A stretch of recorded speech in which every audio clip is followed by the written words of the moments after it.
ஓம் நமோ பகவதே வாசுதேவாய. ஓம் நமோ நாராயணாய. ஓம் நமச்சிவாய. பகவத்கீதை அப்படின்னா என்ன? பகவத்கீதையில் என்ன இருக்குது? பகவத்கீதையை எல்லாரும் படிக்கலாமா அப்படின்ற சந்தேகங்கள் நம்ம மனசில் இருக்கும். பகவத்கீதைன்றது கடவுளின் பாடல் அப்படின்னு பொருள். இதில் 18 அத்தியாயங்களும் 700 ஸ்லோகங்களும் இருக்கு. குருக்ஷேத்திர போர் தொடங்கிறதுக்கு முன்னாடி பகவான் ஸ்ரீ கிருஷ்ணருக்கும் குழப்பம் நிறைந்து இருந்த அர்ஜுனனுக்கும் இடையே நடந்த உரையாடல் தான் பகவத்கீதை. பகவத்கீதையை நம்ம வாழ்க்கையுடைய வழிகாட்டி அப்படின்னு சொல்லலாம். பகவானாலேயே மனித மக்களுக்காக கொடுக்கப்பட்ட ஒரு அற்புதமான வரம் தான் பகவத்கீதை. நம்ம வாழ்க்கையில் வரக்கூடிய பிரச்சனைகளால் பலவிதமான குழப்பமான சூழ்நிலைகளில் நம்ம இருப்போம்.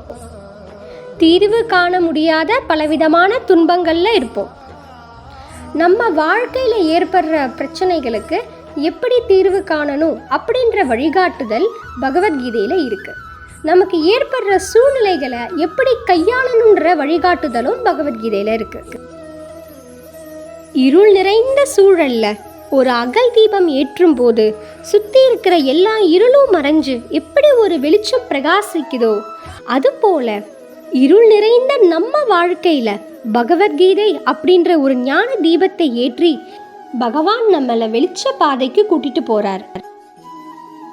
இந்த மனித வாழ்க்கையை நம்ம எப்படி வாழணும், இந்த மனித பிறவியை பயன்படுத்தி எப்படி நம்ம முக்தி அடையணும் அப்படின்றத பகவானே சொல்லியிருக்கார். நாடு, மொழி, மதம், இனம் எல்லாமே கடந்து பகவானால் எல்லாருக்கும் பொதுவாக சொல்லப்பட்டது தான் பகவத்கீதை. பகவத்கீதையை யார் வேணாலும் படிக்கலாம், எப்போ வேணாலும் படிக்கலாம், எங்கிருந்து வேணாலும் படிக்கலாம். பகவத்கீதை படிக்க படிக்க என்ன ஆகும்னு கேட்டிங்கன்னா மனசு முழுக்க பகவான் நிறைய ஆரம்பிச்சிடுவார்.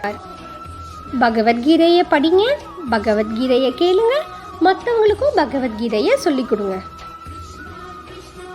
எல்லாருக்கும் மன அமைதி கிடைக்கட்டும், எல்லாருக்கும் மன சந்தோஷம் கிடைக்கட்டும், எல்லாருக்கும் பகவானுடைய அருளாசி கிடைக்கட்டும்.